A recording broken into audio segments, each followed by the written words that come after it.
What's up, everybody? Airsoft Man 819 here again with another video, but not just any video. This is my 100th video special. Bravo, bravo, thank you, thank you, thank you. So anyways, I've been on YouTube for 4 years now. I joined February 24th, 2010. It's been kind of a rocky road since then, but overall, I really have enjoyed my time here on YouTube, and I've really enjoyed expanding my channel here for the past couple months. And I've expanded so much, I've actually worked my way up to 100 videos, believe it or not. So I figured I would do this. I have a lot of plans for this video. Basically, two different things I'm going to be doing here. First of all, I'm going to give you guys my story and why exactly I'm on YouTube, what gave me the inspiration to be on YouTube. And I'm also going to give you guys my top 10 favorite retro games, which is going to be really fun. I'm going to be featuring gameplay from all 10 games. I'm going to be talking a little bit about each one. So this is going to be a really long video, probably my longest upload, and it's probably going to be my most effects-heavy video. So to start off, I'm going to give you guys my story and tell you guys exactly why I'm here on YouTube in the first place. I joined YouTube when I was 14 years old. I was born June 1st, 1995, if you guys are wondering. My 19th birthday is actually coming up this summer.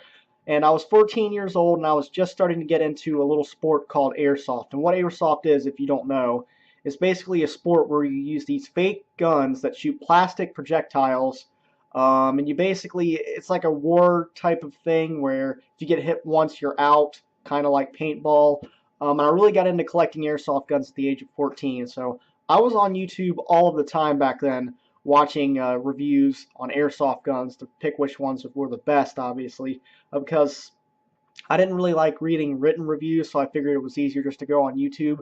And I really admired the people I watched. I grew up watching guys like Crazy NC Man, Jarek 4, Airsoft GI, E-Bike, Red Wolf Airsoft, channels like that. I really liked their videos, and I always wanted to do something like that, but I always thought it was out of my reach. In 2009, I think, I bought my first name brand airsoft gun. Before that, I just bought the cheap $3 guns from yard sales and such, which broke in one day. I bought my first high quality airsoft gun, I think in '08 or '09, somewhere around there. I bought my Beretta, my KWC Beretta 92FS spring airsoft pistol. This is a name brand airsoft pistol made by KWC. It's spring powered. It's really high quality, and this individual gun's like 6 years old and still works. So that shows the quality of this gun. And I liked this gun so much when I bought it that I had to do a review on it. So this is the individual gun I bought back then, and I made my first ever YouTube review on February 24th, 2010, after joining. I wanted to be Airsoft Man, just Airsoft Man. But apparently there were 819 Airsoft men before me, so YouTube decided to give me the name Airsoft Man 819 instead of just Airsoft Man, which I didn't mind, so that's where I got my name because of my original Airsoft-inspired name, Airsoft Man 819. So I did a review on this gun. It was a terrible review. It was only 2 minutes and 19 seconds. And the original review of this gun has long been deleted. But please take my word for it. This is the gun I reviewed 6 years ago. Well, I got 6 years ago. I reviewed it 4 years ago. And this is the same individual gun, and it still works. And I did airsoft focused videos for a long time, a lot of which were really low quality videos that are long gone, thank God. But I focused on airsoft for the first couple years of my channel. But that whole entire time I was into gaming. It's not like I just recently got into gaming. I just didn't see my airsoft channel going anywhere, and I just started to slowly lose interest in airsoft. So I decided to take my channel in a new direction, and starting in 2011, I think, I started making gaming-related videos. I saw how popular those videos were. I did a review of a third-party Xbox 360 controller called the PowerA Mini Pro EX, which to this very day is still my most popular video. I did a honest and good review of the controller, and it's gotten like 15,000 views, which might not sound like a lot to some people, but to me it was, and that was my first really successful video. And I decided after the success of that video to start making gaming related videos. But as you guys know, I just recently rekindled my love for airsoft, and I've just recently started posting airsoft reviews again alongside my gaming reviews. Reviews of guns such as this, the Umarex Micro Uzi Spring Airsoft Pistol. I've started a review series called Budget Airsoft for people who want cheap guns to play around with. So that series has actually been pretty successful. So that's the story of my YouTube channel. Actually, for the first almost 4 years, literally, I've only been monetizing my videos for the past few months, which is why I've expanded my channel, because I want to turn this into more of a occupation instead of just a hobby. I kind of want to take my my hobby and kind of make it my occupation, because I have a lot of fun doing this. So I monetized my videos originally with Google late last year, and I just recently signed with the Vultra Network a couple months ago. Matter of fact, I got my first paycheck from them yesterday, which was an awfully small paycheck, but that's only because I only work for them half the month. So I'm currently signed with the Vultra Network. I am being paid for these videos, not a lot, so I'm not doing it for the money. There's a lot of people that get on YouTube trying to make a quick buck, and I got some advice for you guys. It is way harder than you think. Okay, you can't join YouTube expecting to make a quick buck. You have to put a lot of work and a lot of passion into your videos, which is something that I've been doing a lot more of lately. My videos aren't as high production quality as others because I am working alone, for one thing. I don't always have a lot of time to work on videos. I have a very short attention span, which doesn't help. And I'd rather give you guys the truth than to have a bunch of smoke and mirrors just to entertain you. I just sit here in this chair in front of this webcam and tell you guys the truth, and that's my main goal now. I'm going to start making a few more effects-heavy videos every now and then, but it's not something I'm going to be doing quite often. So that's the story of my YouTube channel. So next, we're going to go ahead and start with the list of my top 10 favorite retro games. I'm going to be covering a few different systems, and I'm going to have a lot of fun with that. So here we go.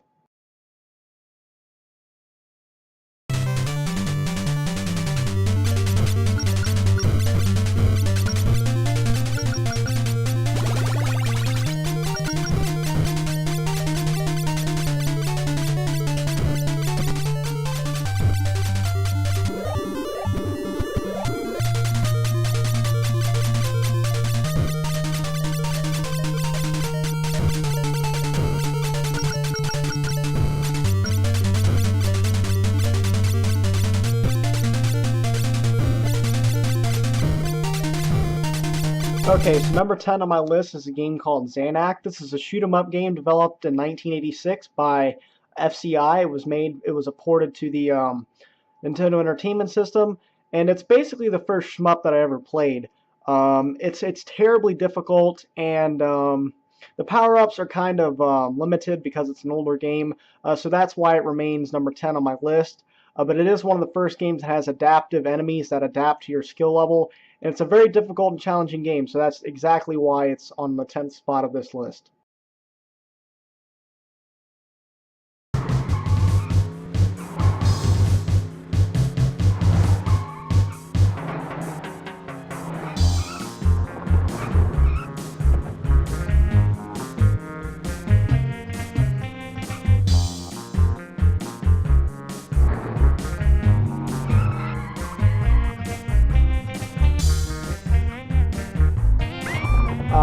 Cruis'n USA, that brings back a lot of memories.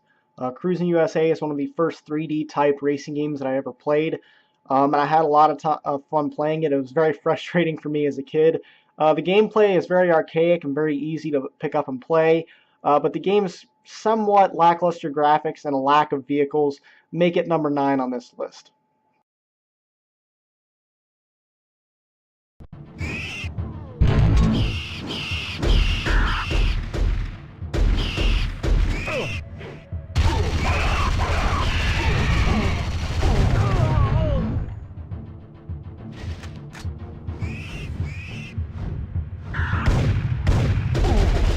Okay, so when everyone was playing GoldenEye on the Nintendo 64, me and my friends were playing Turok Rage Wars. This is an entirely multiplayer-based game. It has no single-player campaign. It's the only Turok game to be made that way. Wasn't very commercially popular, but me and my friends love to play it. I like the characters, the weapons, and the gameplay. better than GoldenEye, and it's one of my all-time favorites, and that's why it's number 8 on this list.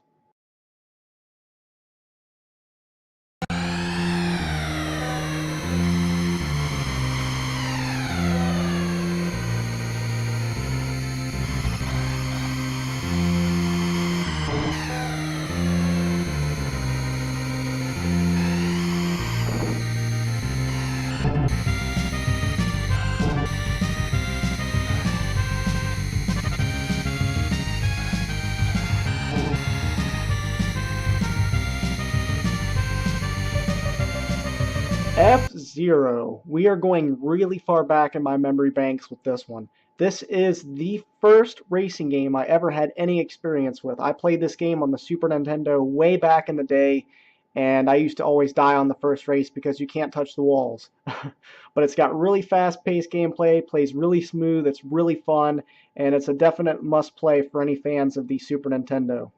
And that's why it's number 7 on this list.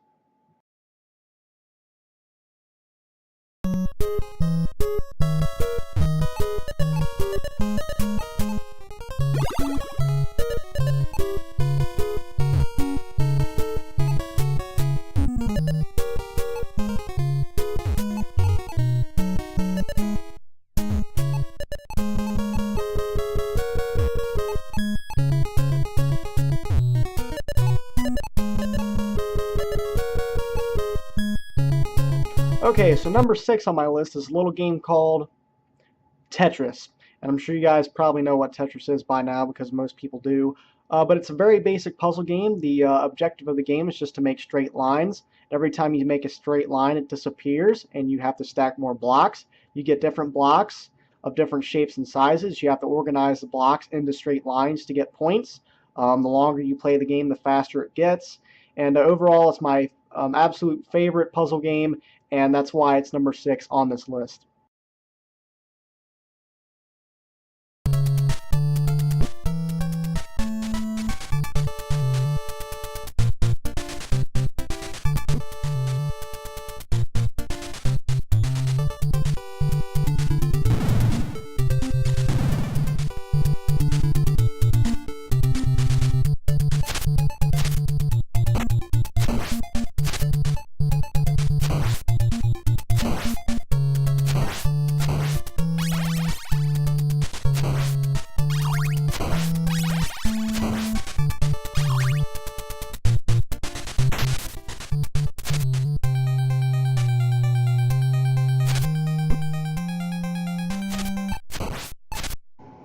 Okay, number 5 on my list is going to be the original Castlevania for the Nintendo Entertainment System.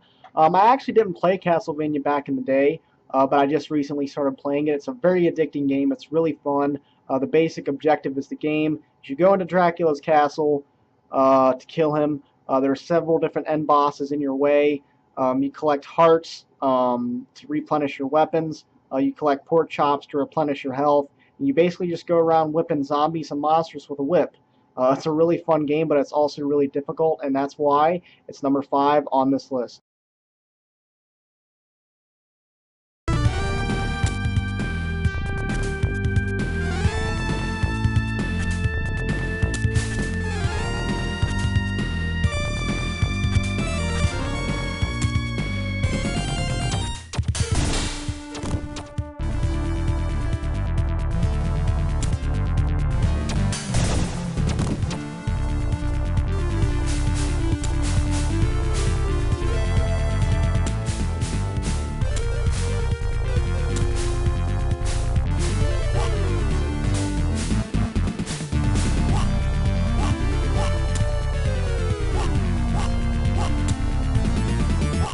Okay, so number 4 on this list is going to be Shinobi 3.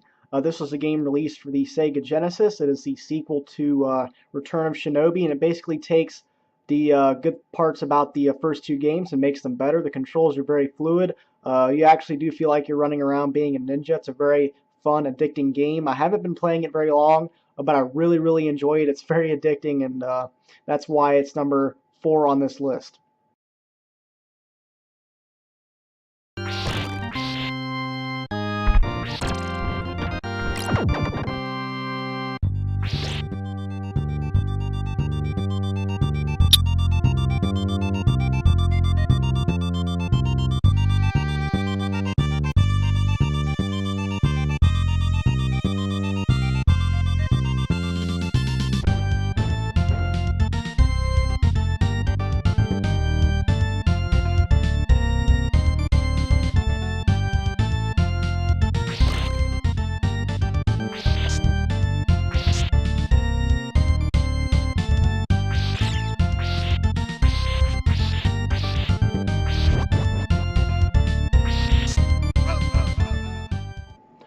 Okay, so we're getting into top 3 territory now. And number 3 on this list is obviously going to be Castlevania 4 for the Super Nintendo. This is an amazing game. It takes all the good things about the original Castlevania games and makes them that much better. The controls are much smoother than the NES counterparts. The graphics are much improved, and it's just a very, very fun game. There's a lot of mechanics that have been added, and overall it just takes the good atmosphere and all of the good things about the original Castlevania games and just makes them that much better. So that's why Castlevania 4 for the Super Nintendo is number 3 on this list.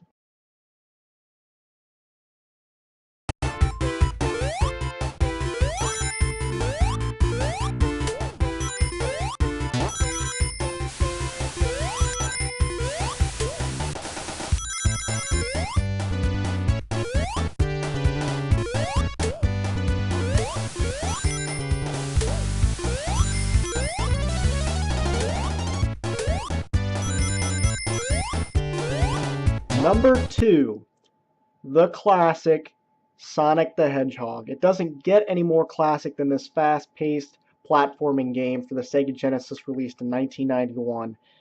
It is probably one of the most fast-paced platformer games you'll ever play aside from Sonic CD, and it's just an amazing game. The mechanics are buttery smooth, and it's obviously one of the best platforming games ever made, and that's why it deserves the number 2 spot on this list. Okay guys, we've got 9 games down, 1 to go. I want you guys to guess really quick what you think my number 1 game is going to be. 3, 2, 1, here it is.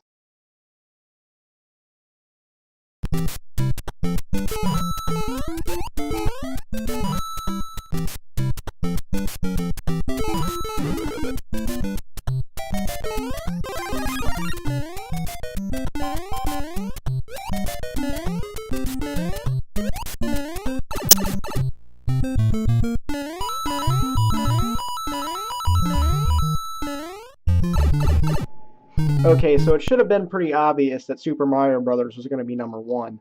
I mean, that is one of the best platforming games, no, the best platforming game ever made. It invented platforming games almost. It's an amazing game.